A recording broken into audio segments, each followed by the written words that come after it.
আজকে থেকে সম্ভবত 15-20 বছর হবে, এরকম সময় হবে। তখন সোনার ভরি ছিল 22,000 টাকা, মনে আছে আপনাদের? হ্যাঁ, 22 থেকে 24-25 হাজার টাকা ভরি ছিল। এখন সোনার ভরি কত? 1 লাখ টাকা 80,000 টাকা। আচ্ছা, এখন মনে করেন, বুঝেন, ভালো করে বুঝেন, মনে করেন এখন আমি 1 লাখ টাকা দিয়ে 1 ভরি সোনা কিনলাম। ঠিক আছে, বুঝতে পারতেছেন? 1 লাখ টাকা দিয়ে 1 ভরি সোনা কিনলাম, কিনে আমি সোনাটাকে রেখে দিলাম আমার স্ত্রীর কাছে, যে তুমি এটা রাখো, তোমার কাছে রেখে দাও, 4-5 বছর 10 বছর রেখে দাও। আর আপনি 1 লাখ টাকা দিয়ে সোনা কেনেন নাই, আপনি 1 লাখ টাকাটা 1 লাখ টাকাই রেখে দিয়েছেন। ঠিক আছে, দুজন ব্যক্তি, একজন, আমি একটু বোকা মানুষ, এই জন্য আমি কি করছি, 1 লাখ টাকা দিয়ে 1 ভরি সোনা কিনে বাসায় রেখে দিয়েছি, আমার স্ত্রীর কাছে আছে মনে করেন। এখন আপনি অনেক চালাক মানুষ, আপনি মনে করেছেন না এগুলোর দরকার নাই, তা আমি 1 লাখ টাকা ক্যাশই রেখে দিই। এখন 10 বছর পর আপনারটা বের করবো, আমারটা বের করবো। 10 বছর পর আপনারটা আপনি বের করেন, আমারটা আমি বের করি, দেখবেন আমার ওই এক ভরি সোনার দাম 1 লাখ টাকা থেকে হয়ে গেছে 2 লাখ টাকা, আর আপনার ওই 1 লাখ টাকা 10 বছর পর হয়ে গেছে 80,000 টাকা, 70,000 টাকা, বা আরও কম। তাহলে কে চালাক কে বোকা? এখানে এই পুরো মনিটরি সিস্টেমটা দিয়ে পুরো বিশ্ব জুড়ে, এটা বৈশ্বিক সংকট, পুরো বিশ্ব জুড়ে মানুষের টাকা, শ্রম, এগুলো লুটে পুটে খাওয়া হচ্ছে। এটা হলো ওয়ালা তাবখাসুন নাসা আশিয়াহুম, মানুষের সম্পদ অন্যায়ভাবে ভোগ করুন। এগুলা ইসলামিক কারেন্সি না, এগুলো বোঝাতে এখন ওলামায়ে কেরামদেরকেও বোঝাতে হয় যে এগুলো ইসলামিক কারেন্সি না। রাসূল সাল্লাল্লাহু আলাইহি ওয়াসাল্লামের সময় দিনার আর দিরহাম ছিল। আপনাদের কি মনে আছে আসহাবুল কাহাফ 309 বছর ঘুমিয়েছিল? কত বছর? 309 বছর গুহায় ঘুমিয়ে ঘুম থেকে উঠে বলছে আমরা ক্ষুধার্ত, যাও বাজারে যাও, রুটি নিয়ে আসো। পকেট থেকে কিছু মুদ্রা দিলেন, ওই মুদ্রা নিয়ে এই ছেলেগুলো চলে গেল, গিয়ে খাবার রুটি কিনে নিয়ে আসলো। 309 বছর ঘুমানোর পরেও ওই মুদ্রার মান কমে যায় নাই, কমে গিয়েছিল। তাহলে ওই মুদ্রা কিসের ছিল? কাগজের না অন্য কিছুর? এগুলো মুদ্রা, এগুলো হচ্ছে ইসলামিক মুদ্রা। তো ইসলামিক কারেন্সির বিষয়টা কি, এর মান কখনো পড়ে যাবে না। ইসলামিক কারেন্সির মান কখনো পড়ে যাবে না, কারণ টাকার মান পড়ে গেলে আপনার শ্রমটা চলে যায়। ওই যে 1 লাখ টাকা হয়ে গেল 70,000 টাকা, তার মানে 30,000 টাকা শ্রম আপনি হারিয়ে ফেললেন। ওই 30,000 টাকা কামাই করতে হয় নাই, কামাই করার জন্য এই পাথর ভাঙতে হয় নাই, কষ্ট করতে হয় নাই, কত কষ্ট করতে হয়েছে, তারপরে আপনি 30,000 টাকা পেয়েছেন। এমন মান যদি গায়েব হয়ে যায়, তার মানে আপনার শ্রম তো চলে গেল। আর আমি যদি আপনাকে বলি, ভাই আমার খেতে কাজ করেন 1 মাস, বেতন হলো 30,000 টাকা, আপনি 1 মাস কাজ করলেন, 1 মাস কাজ করার পরে আমি বললাম টাকা দিতে পারবো না, আমাকে আস্ত রাখবেন না পিটাবেন? এটা জুলুম হবে কি না? কিন্তু এভাবেই বিশ্ব থেকে মানুষের সম্পদ আস্তে আস্তে গায়েব, কোথায় যে গায়েব হয়ে যাচ্ছে। আসলে যখন এখানে একটা পাত্র, এখানে একটা পাত্র আছে, এখান থেকে পানি নিয়ে আমি এখানে ঢাললাম, তাহলে কোনো জায়গা থেকে পানি গিয়ে কোনো জায়গাতে পড়লো নাকি পানিটা বাতাসে গায়েব হয়ে গেছে? হ্যাঁ, বুঝতে পারেন না? ব্যবসা করছেন, লাভ লস, কেউ লাভ করবে কেউ তো লস করবে, নাকি এটা গায়েব হয়ে যাবে, বাতাসে গায়েব হয়ে যায়? তার মানে যে সম্পদগুলো বিশ্ববাসী হারাচ্ছে, এগুলো কোনো এক শ্রেণীর কাছে গিয়ে জমা হচ্ছে। কাদের কাছে গিয়ে জমা হচ্ছে এটা বোঝেন, এখন নিজেই বোঝেন। বিশ্বের দিকে তাকায় দেখেন, বিশ্বের কোন অংশ ধনী হচ্ছে আর কোন অংশ গরিব হচ্ছে, দেখেন। কে বুঝাবে এগুলা? ইকোনমিক্স নিয়ে পড়াশোনাই বা করে কয়জন, আর বোঝেই বা কয়জন, আর এগুলো কোরআন সুন্নাহর সাথে মেলাই বা কয়জন? তো ওয়ালা তাবখাসুন নাসা আশিয়াহুম, এই যে আয়াতটা গভীর আয়াত, তোমরা মানুষের সম্পদ অন্যায়ভাবে লুটে পুটে খেও না, যেটা এখনকার বিশ্বের সুন্নত হয়ে গেছে। 3টা পাপের সাথে আরেকটা পাপ ছিল ওয়াউফুল কাইলা ওয়াল মিজান, এই তোমরা ভালো করে মাপে ওজন ঠিক করে দিবে। কারণ শুআয়ব আলাইহিস সালামের কম ওজনে কম দিত, এখন ব্যবসায়ীরা করে না, ওজনে কম দেয়, মিথ্যা কসম করে পণ্য বিক্রি করে, বলে আল্লাহর কসম ভাই টাটকা জিনিস খান, 3 দিনের বাসি জিনিস খাওয়ায়, করে না এগুলো? বলে খাঁটি ফ্রেশ জিনিস এখন নিয়ে আসলাম বাজার থেকে, অথচ এটা ফরমালিন মাইরে পচায় মানুষকে খাওয়াচ্ছে। যে খাওয়ার খেলে মানুষের রোগ ভালো হইতো, সেই খাওয়ার খেলে মানুষ এখন অসুস্থ হয়ে যাচ্ছে। কার কারণে হচ্ছে? মাছে ভেজাল, মাংসে ভেজাল, গবাদি পশুতে ভেজাল, চালে ভেজাল, প্লাস্টিকের চাল বের হয়েছে, বেরোনি? প্লাস্টিকের চাল, ডিমও নতুন নতুন ডিম বের করছে, ডিম ম্যানমেড ডিম, মানুষ বানিয়েছে ডিম। আপনারা গ্রামাঞ্চলের মানুষ হয়তো বোঝেন কি না, কিন্তু শহরে এগুলো খুব চলে, 2 নাম্বারই খুব বেশি।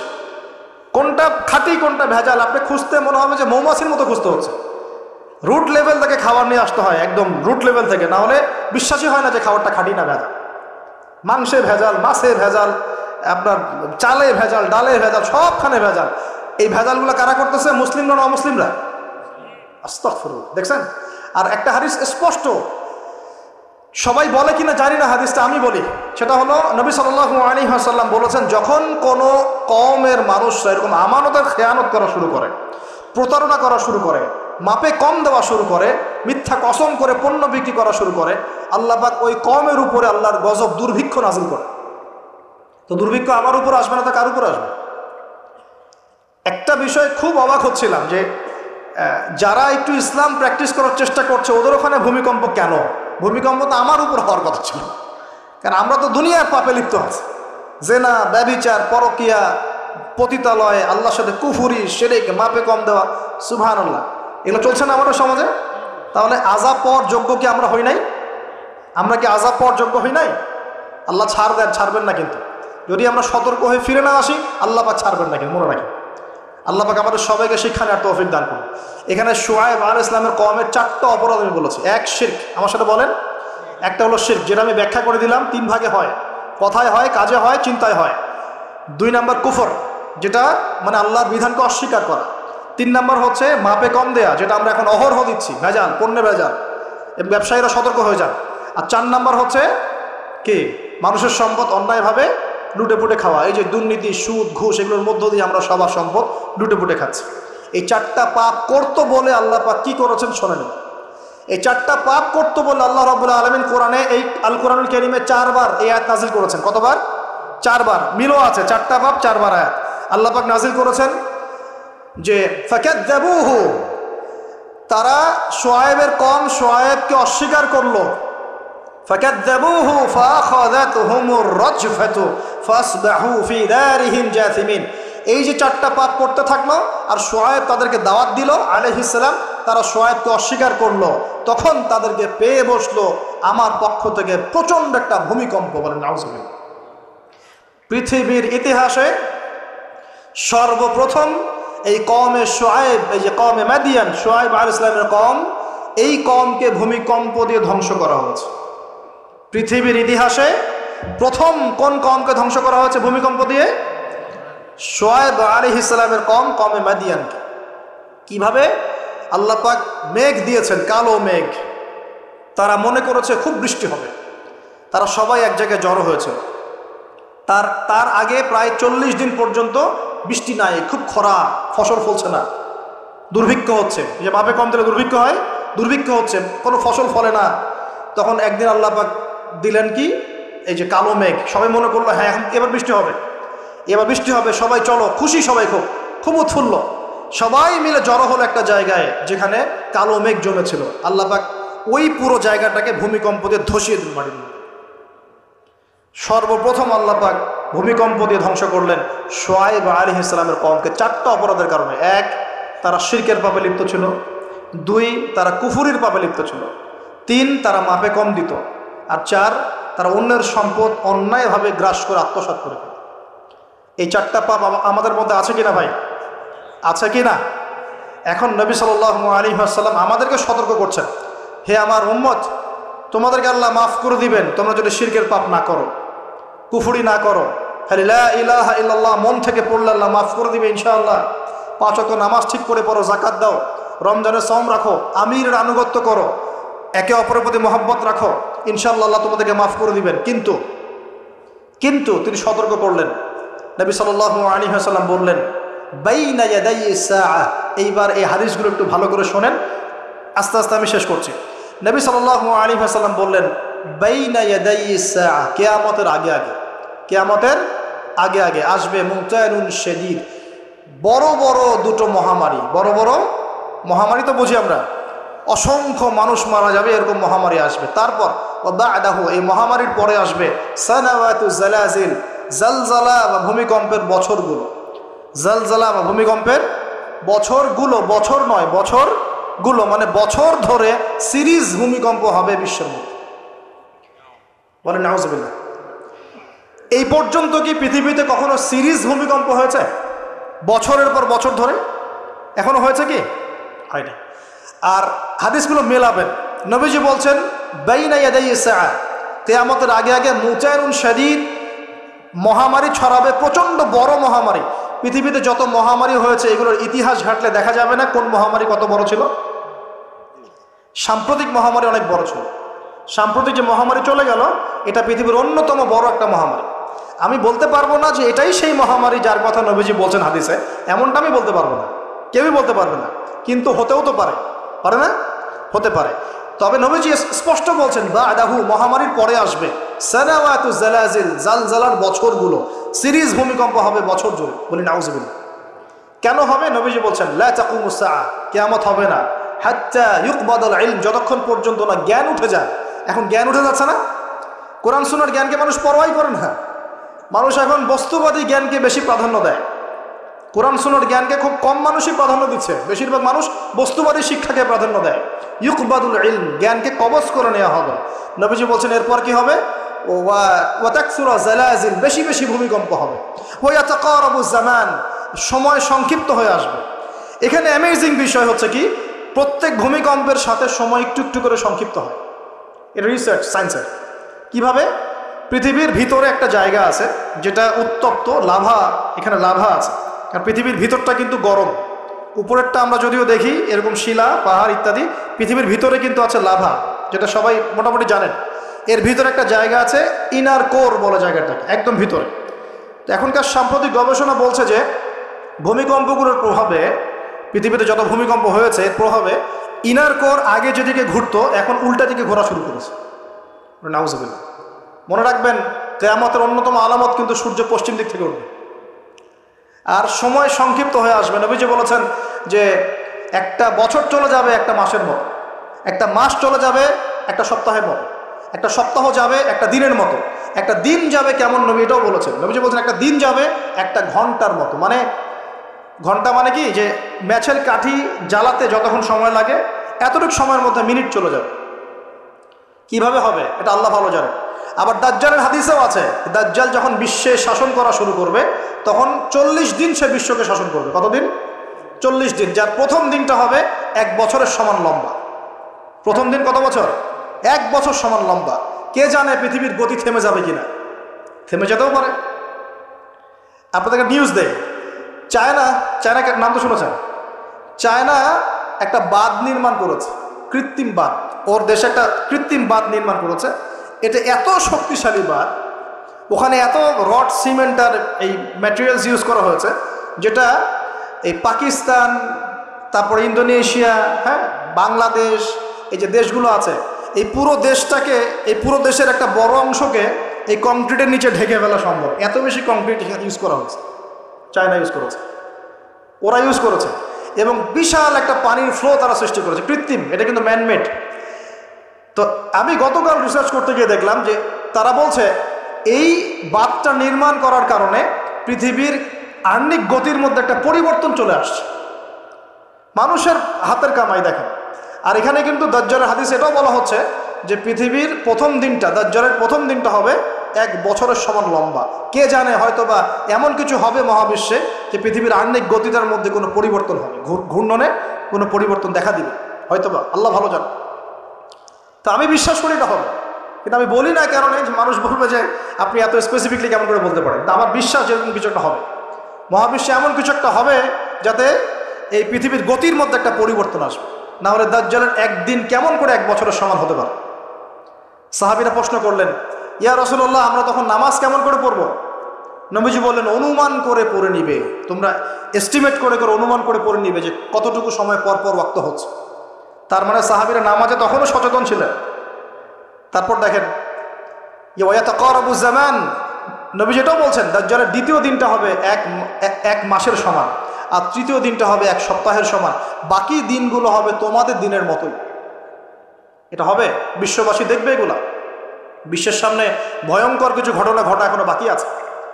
বিশ্বটা এমন থাকবে না, এখন যা দেখছেন সব এমন থাকবে না। নবীজি বলছেন জ্ঞান উঠে যাবে যখন, এটা উঠে যাচ্ছে দিন দিন। মানুষকে এখন শেখানো হচ্ছে মানুষ বানর থেকে সৃষ্টি হয়েছে। এগুলো জ্ঞান, এগুলো জ্ঞান। ইসলামের জাজল্যমান ইতিহাসগুলোকে মানুষ ভুলে যাচ্ছে, এগুলো জ্ঞান। মানুষকে শেখানো হচ্ছে সমকামিতা ভালো জিনিস, এগুলো জ্ঞান। সমকামিতা ভালো জিনিস, এটা ব্যক্তি স্বাধীনতা। শেখানো হচ্ছে মানুষকে যে পর্দা, এগুলো কুসংস্কার। পর্দা কি? কুসংস্কার, এগুলো জ্ঞান। জ্ঞান কাকে বলে? ওয়ায়ুকবাদুল ইলম, মানে জ্ঞান উঠে যাচ্ছে, কবজ করে নেওয়া হচ্ছে। আর দেখেন আরেকটা হাদিস আসছে, আল্লাহ পাক কিন্তু কোরআন হাদিসকে তুলে নেবেন না। একটা হাদিসে আসছে আল্লাহ পাক কোরআন হাদিসকে তুলে নেবেন না, কিন্তু আলেমদের মৃত্যু হবে বেশি বেশি। আলেমদের জান কবজ করার মধ্য দিয়ে আল্লাহ পাক জ্ঞান উঠিয়ে নেবেন। একটু দেখেন না কয়জন আলেম আছে মাঠে, দেখেন তো কয়জন আলেম। আলেম তো অনেকেই আছে আলহামদুলিল্লাহ, কিন্তু বরেণ্য ওলামা যাদের কথা হাজার লক্ষ কোটি মানুষ শোনে, এমন আলেম কয়জন আছে দেখেন। আস্তে আস্তে প্রবীণ আলেমরা সব চলে যাচ্ছে। আর যে প্রজন্ম আমরা তৈরি করছি, এই প্রজন্মের কতজন ইলম অর্জন করে ওই চ্যালেঞ্জ বুকে নিয়ে জাতিকে সংস্কারের জন্য নেমেছে দেখেন একটু। আমাদেরকে দুনিয়া পেয়ে বসেছে। আমাদের চিন্তা হচ্ছে মসজিদ ইমামতি নিয়ে, একটা তারাবি পড়াবো, ইমামতি করবো, একটা মাদ্রাসার মুহতামিম হবো, এতটুকুই আমার চিন্তা স্বপ্ন। কেন? স্বপ্ন থাকতে হবে যে আমি আমার জ্ঞান দিয়ে উম্মাকে পরিবর্তন করবো ইনশাআল্লাহ, এবং আল্লাহর জমিনে আল্লাহর দিন প্রতিষ্ঠা করে ছাড়বো ইনশাআল্লাহ। এরকম চ্যালেঞ্জ নেওয়ার মানসিকতা আছে কয়জনের খেয়াল করে দেখেন। আর হিউজ এই যুব সমাজ যারা জেনারেল লাইনে পড়ছে, তাদের মধ্যে কয়জন আলেম হচ্ছে একটু চিন্তা করুন। আর যারা দুই একজন উঠে আসার সুযোগ পাচ্ছে, তাদেরকে আবার মানুষ বুক ভরে রিসিভ করছে না, তারা হেল্প পাচ্ছে না, সহযোগিতা পাচ্ছে না, বরং হিংসার শিকার হচ্ছে, বিদ্বেষের শিকার হচ্ছে, আগ্রহ হারিয়ে ফেলছে। আমি এখানে এসে কী করবো, আমাকে তো বুকে টেনে নেয় আর কেউ নাই, এমন মনে হচ্ছে মানুষের কাছে। তো জ্ঞান উঠে যাবে, কিন্তু শুধু কোরআন সুন্নাহ আল্লাহ পাক তুলে নেবেন না, এমনটা আল্লাহ পাক বলেন নাই। আল্লাহ বলেছেন, তার নবীর মাধ্যমে জানিয়েছেন যে আলেমদের মৃত্যু হবে, সংখ্যা কমে যাবে। সংখ্যা বেড়েছে না কমেছে? আমরা এখন আলেম হই নাই, যে শব্দগুলো আমাদের সামনে ইউজ করা হয় কসম আল্লাহর, এগুলোর সাথে আমাদের কোনো সম্পর্ক। এখন আমরা শুধু তালেবে ইলম আছি। আর আমি দোয়া করি আমি তালেবে ইলম অবস্থায় থাকতে চাই, কারণ জ্ঞানের কোনো শেষ নাই। দোলনা থেকে কবর, জ্ঞান অর্জন করতেই থাকতে হবে। নবী মুসা আলাইহিস সালাম পর্যন্ত জ্ঞান অর্জন করতে গিয়েছেন খিজরের কাছে আলাইহিস সালাম, জান নাই? নবী মুসা আলাইহিস সালাম বলছেন আমি সবচেয়ে জ্ঞানী মানুষ, আল্লাহ পাক বলছেন না, তুমি সবচেয়ে জ্ঞানী মানুষ না, ওই যে আমার বান্দা খিজর, ও জ্ঞানী মানুষ। তখন তিনি বলছেন আমি তার সাথে দেখা করতে চাই, জ্ঞান শিখতে চাই। হাল আত্তাবিউকা আলা আন তুআল্লিমানি মিম্মা উল্লিমতা রুশদা, তিনি গিয়ে বলছেন আমাকে কি আপনার সাথে রাখবেন, আল্লাহ পাক আপনাকে যা শিখিয়েছেন তার থেকে কিছু শেখাবেন? কে বলছে? নবী মুসা আলাইহিস সালাম। তো নবী মুসা আলাইহিস সালাম তালেবে ইলম হতে পারেন, আর আমরা কি বিয়া হয়ে গেছি নাকি? তো এই আন্তর্জাতিক খ্যাতি সম্পন্ন হাবি জাবি এগুলো বয়কট করেন, দরকার নাই, এগুলো কোনো দরকার নাই। এমনি আমরা তালেবে ইলমই থাকতে চাই। আর আমরা শুধু দায়ী মাত্র, আপনাদেরকে হয়তো দাওয়াত দিতে পারবো, কিন্তু ফিকহের কঠিন মাসালাগুলো, গভীরতা, এগুলো আমরা বলতে পারবো না, এগুলো মুফতি সাহেবরা বলতে পারবে। তো বরেণ্য ওলামায়ে কেরামদের সংখ্যা কিন্তু কমছে। আমরা দোয়া করি আল্লাহ পাক সমস্ত মাজলুম ওলামায়ে কেরামকে মুক্তিদানের ব্যবস্থা করুন, এবং আল্লাহ পাক বাংলার জমিনে আলেমদেরকে দিয়ে ভরিয়ে দিন ইনশাআল্লাহ। আর জাহেলদেরকে আল্লাহ পাক আলেমের জায়গায় আনা থেকে আমাদেরকে হেফাজত করুন বলিয়া। আর আমাদের সবাইকে এই ট্রল পাগল হলে চলবে না, ইস্যু পাগল হলে চলবে না, সমালোচনা সংস্কৃতি লালন করা যাবে। আপনি মানুষ তৈরি করেন, মানুষ তৈরি করা অনেক কঠিন, নামিয়ে দেওয়া সহজ। আমরা এই জায়গায় আসতে অনেক কষ্ট করতে হয়েছে, কিন্তু নামানো কিন্তু খুব সহজ। একটা ইস্যু দিয়ে নামাতে পারে না, একটা ইস্যু সৃষ্টি করে নামাতে পারে না। এই জায়গায় আসতে কিন্তু অনেক কষ্ট করতে হয়। অতএব আল্লাহর দ্বীনের সাথে গাদ্দারি করলে আল্লাহ পাক ছাড়বেন না, কিন্তু এটা মাথায় রাখবেন। আল্লাহ পাক আমাদের সবাইকে বোঝার তৌফিক দান করুন। নবীজি বলছেন কখন এই ভূমিকম্পগুলো আসবে, সিরিজ ভূমিকম্পগুলো কখন আসবে? যখন জ্ঞান উঠে যাবে এবং জালজালা বাড়বে, ইয়াতাকারাবু জামান, জামানা কাছাকাছি চলে আসবে।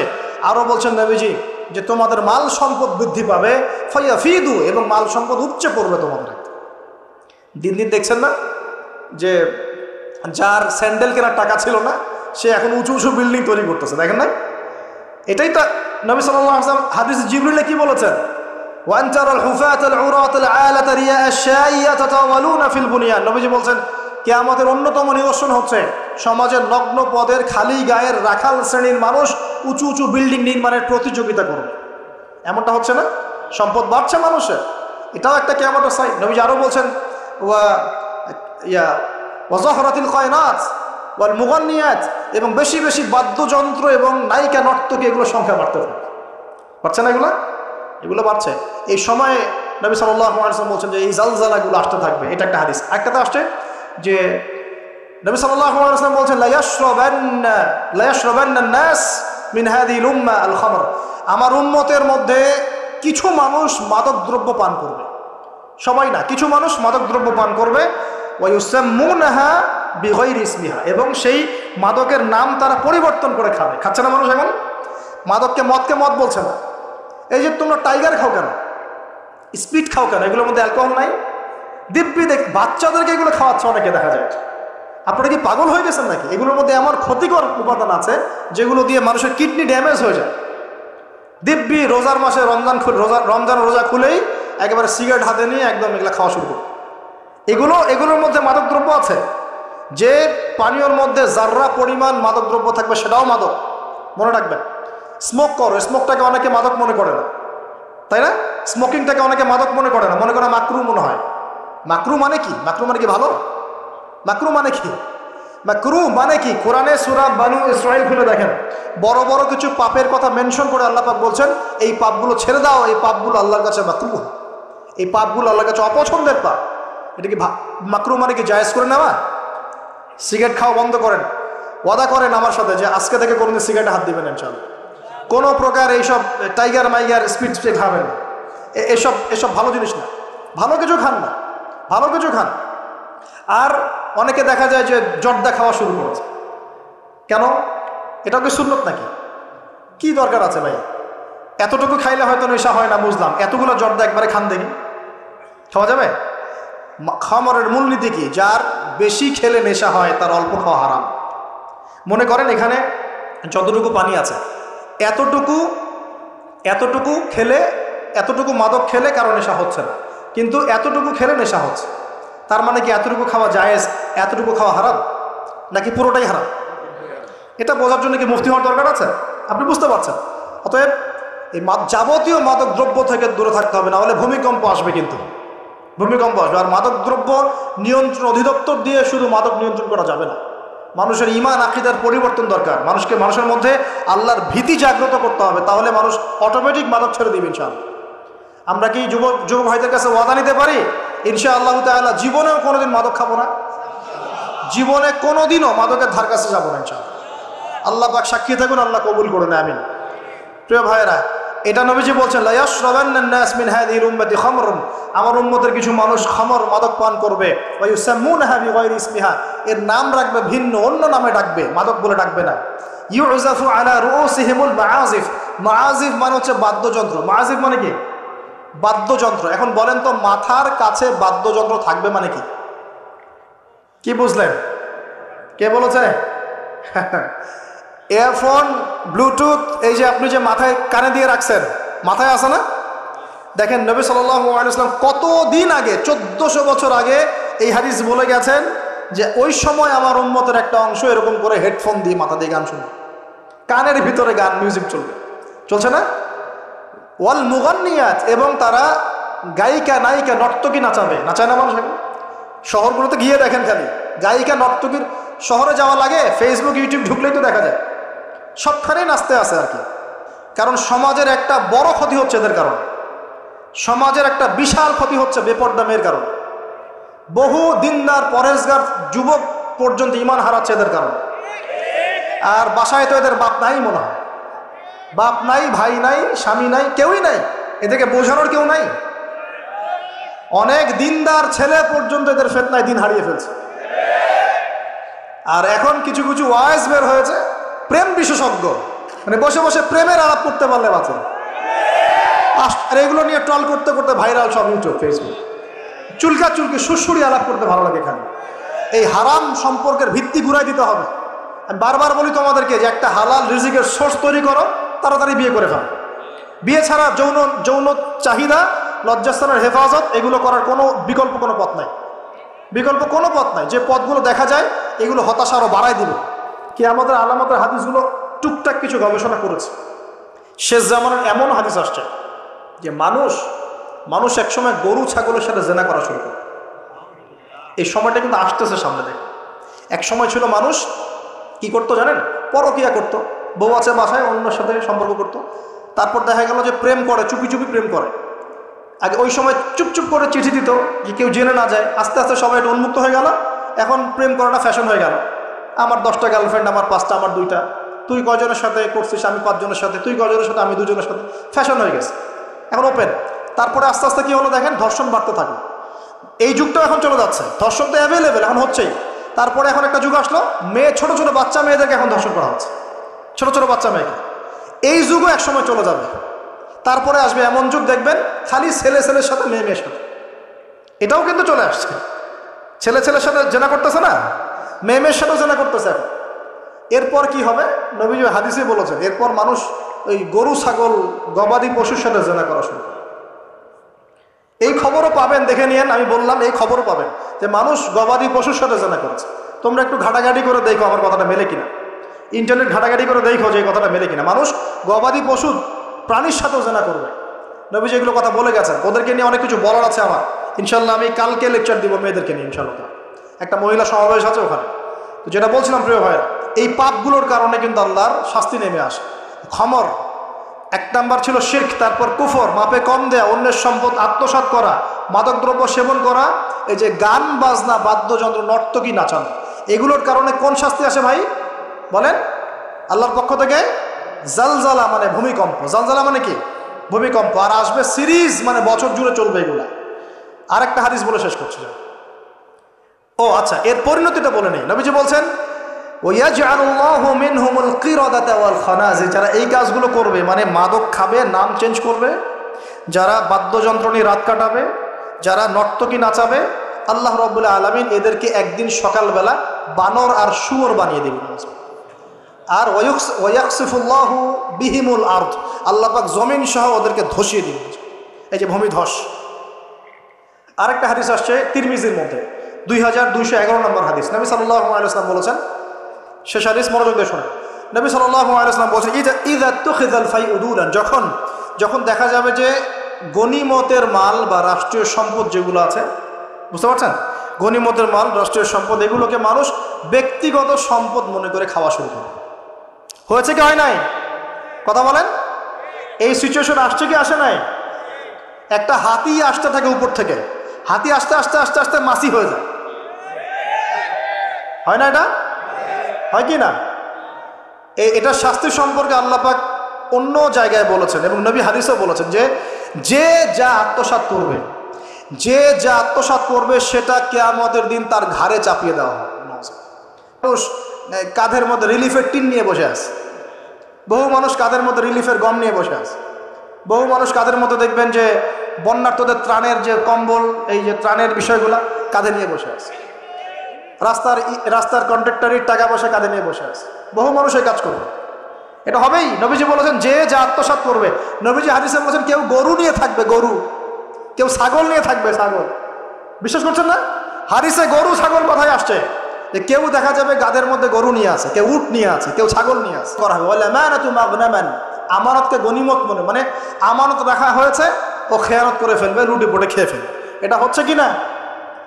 সবচেয়ে সেরা আমানত আমাদেরকে আল্লাহ দিয়েছেন ইসলাম, আমরা সেই ইসলামের সাথে খেয়ানত করছি কিনা বুঝতে পারছেন না? একজন আলেমকে আল্লাহ পাক আমানত দিয়েছেন দ্বীনের জ্ঞান, সে জ্ঞানের সাথে খেয়ানত করছে কিনা? একজন ক্ষমতাসীনকে আল্লাহ পাক দিয়েছেন ক্ষমতা, সে ক্ষমতা দিয়ে খেয়ানত করছে কিনা? একজন পরিবারের কর্তাকে আল্লাহ পাক পরিবার দিয়েছেন, সে পরিবারের মধ্যে খেয়ানত করছে কিনা? সবাই সবার জায়গাতেই খেয়ানত করছে। আল্লাহ পাক আমাদেরকে বোঝার তৌফিক দান করুন। 3 নাম্বার নবীজি বলছেন ওয়াজ যাকাতু মাগরামান, যখন যাকাতটাকে মানুষ বোঝা মনে করা শুরু করে। যাকাত দিতে চায় না মানুষ, যাকাত নাম শুনলেই দৌড় দেয় পিছন থেকে, যাকাত দিতে চায় না, নামাজ পড়ে যাকাত দিতে চায় না। আল্লাহ পাক আমাদের সবাইকে যাকাত দেওয়ার তৌফিক দান করুন। ওয়া তুউল্লিমা লিগাইরিদ দ্বীন, এটা চমৎকার। নবীজি বলছেন যখন ধর্ম বিবর্জিত শিক্ষা চালু হবে, বুঝতে পারেন না? ধর্ম আলাদা, শিক্ষা আলাদা চালু হয়েছে কি হয় নাই? সারা বিশ্বে হয়েছে কি হয় নাই? ধর্ম আলাদা, শিক্ষা আলাদা। ধর্ম বিবর্জিত শিক্ষা যখন চালু হবে, এবং এবার শোনেন নবীজি বলছেন ওয়া আতাআ রাজুলুম রাআতাহ, একজন পরিবারের কর্তা তার স্ত্রীর আনুগত্য করবে। ফ্যামিলিস্ট রেভলিউশন মানে স্ত্রীর আনুগত্য করবে পুরুষ, স্ত্রীর আঁচল ধরে বসে থাকবে পুরুষ। শুধু তাই না, ওয়াক্কা উম্মাহ, এবং তার মায়ের সাথে খারাপ ব্যবহার করা শুরু করবে। মাকে প্রাধান্য না দিয়ে বউকে প্রাধান্য দিবে এবং তার আঁচল ধরে বসে না। এই সময় আসে নাই? আচ্ছা, হিসাব করতে থাকেন, মিলাতে থাকেন। নবীজি বলছেন ওয়াদনা সাদিকা, বন্ধু বান্ধবদেরকে কাছে টেনে নিবে, বন্ধু বান্ধবদেরকে কাছে টেনে নিবে। ওয়াকসা আবাহ, এবং তার বাবাকে দূরে ঠেলে দেবে। হয়েছে কি হয় নাই? যুবকরা বলো, এটা হয় নাই? বাবাকে দেখলে কয়েকটা সালাম দেয়, বাবার সাথে কতজনের ভালো সম্পর্ক আছে? বন্ধুর সাথে যা বাবার সাথে তা নয়। অথচ বাবা এবং ছেলের সম্পর্ক হওয়া উচিত বন্ধুত্বপূর্ণ। তোমার সবচেয়ে সেরা বন্ধু হবে তোমার বাবা, তোমার সবচেয়ে সেরা বান্ধবী হবে তোমার মা এবং তোমার বোন। মায়ের সাথে ছেলের সম্পর্ক দূরত্ব, বাবার সাথে ছেলের সম্পর্ক দূরত্ব, এগুলো হচ্ছে না? এটা নবীজি বলেছেন। আর বলছেন, হেবার শোনেন, ওয়াজহরাতিল আসওয়াতু ফিল মসজিদ, মাসাজিদ, মসজিদগুলোর মধ্যে হট্টগোল শোরগোল বেড়ে যাবে। বাড়ে নাই? মসজিদ এখন হইহুল্লা হয় না? আমরা অনেক দিন দেখেছি মসজিদের মধ্যে হকি স্টিক নিয়ে মারামারিও হয়েছে। আমি নিজে দেখেছি, দুই দল কমিটি আধিপত্য বিস্তারকে নিয়ে একদম হকি স্টিক নিয়ে আসছে মসজিদে মারার জন্য, এরকমও হয়েছে। আরও অনেক জঘন্য ঘটনা ঘটে, আল্লাহ মাফ করুক। তারপর নবীজি বলছেন, ওয়াসাদা কাবিলুহু ফাসিকুহুম, একটা কবিলা বা একটা গোত্রের নেতৃত্ব দিবে একজন ফাসিক ব্যক্তি। এমন হচ্ছে কি হচ্ছে না? হচ্ছে। ওয়াসাদা কাবিলুহু ফাসিকুহুম, তাদের মধ্যে যে ফাসিক সে দিবে নেতৃত্ব। নাউযুবিল্লাহ। নবীজি আরও বলছেন, ওয়া কানা যাঈমুল কওমি আরযালাহুম, সমাজের সবচেয়ে নিম্ন শ্রেণীর মানুষ কওমের জিম্মাদার হয়ে যাবে। সুবহানাল্লাহ। নবীজি আরও বলছেন, ওয়া উকরিমা রাজুল, একজন ব্যক্তিকে এই কারণে সম্মান করা হবে, মাখাফাতা শাররি, তার ভয়ে তাকে সম্মান করা হবে। একজন ব্যক্তিকে তার ভয়ে, তার ক্ষমতার ভয়ে, তার টাকার ভয়ে, তার ক্ষমতার ভয়ে, তার জনবলের ভয়ে তাকে সম্মান করা হবে। এমনটা হচ্ছে না? হচ্ছে। নবীজি আরও বলছেন, ওয়াজহরাতিল কায়নাত ওয়াল মুগান্নিয়াত, ওয়াজহরাতিল কায়নাত ওয়াল মাআজিফ, ওয়াজহরাতিল কায়নাত ওয়াল মাআজিফ, গায়িকা এবং বাদ্যযন্ত্রের প্রচলন বাড়তে থাকবে। গায়িকা বাদ্যযন্ত্র ব্যাপক হারে বাড়তে থাকবে। এবং ওয়াশুরিবাতিল খুমুর, এবং বেশি বেশি মাদকদ্রব্য সেবন করা হবে। ওয়ালাআনা আখিরি হাযিল উম্মাহ উলাহা, উম্মতের শেষ দিকের মানুষেরা প্রথম দিকের মানুষকে গালি দেওয়া শুরু করবে। এই পাপগুলো যখন সমাজে দেখা যাবে, এই পাপগুলো যখন সমাজে দেখা যাবে, তখন তোমরা ফালইয়ারতাকিবু, এবার ধেয়ে আসবে, ইনদা যালিকা, তোমাদের দিকে ধেয়ে আসবে চারটা আযাব। কয়টা আযাব? চারটা। এক নাম্বার, নবীজি বলছেন, রিহান হামরাআন, উত্তপ্ত গরম বাতাস তোমাদের দিকে ধেয়ে আসবে। এখনো কি এসেছে? আসবে। আমি রিসার্চ করেছি, এই নাসা এই গবেষণা শুরু করেছে, সূর্য থেকে এরকম ক্ষতিকর কিছু উত্তপ্ত বিকিরণ আসতেছে পৃথিবীর দিকে, এবং সামনে আসবে পৃথিবীর দিকে, দেখে নিন। নাসাও বলছে এটা আসবে, কারণ ওইখানে হিলিয়াম গ্যাসের বিস্ফোরণ হচ্ছে সূর্যের মধ্যে, ওখান থেকে এমন উত্তপ্ত কিছু আসবে যেটা পৃথিবীকে ধেয়ে নিয়ে আসবে। আল্লাহ মাফ করুন। ওয়ারিহান হামরা, নবীজি বলেছেন, গরম উত্তপ্ত বাতাস তোমাদেরকে চাপিয়ে দেওয়া হবে। ওয়া জালজালাতান, এবং এই যে ভূমিকম্প আল্লাহ চাপিয়ে দেবেন এই পাপগুলোর কারণে। আর কি হবে? ওয়া খাসফান, এবং ভূমি ধসে যাবে নিচে। ভূমি কি হবে? ধসে যাবে। আর বলছেন ওয়া মাসখান, এবং মানুষের চেহারা, সুরত, আকৃতি পরিবর্তন হয়ে যাবে। এটাকে বললাম যে 12 সুর হয়ে যাবে। আরও কিন্তু আকৃতি পরিবর্তনের আরও ব্যাখ্যা আছে।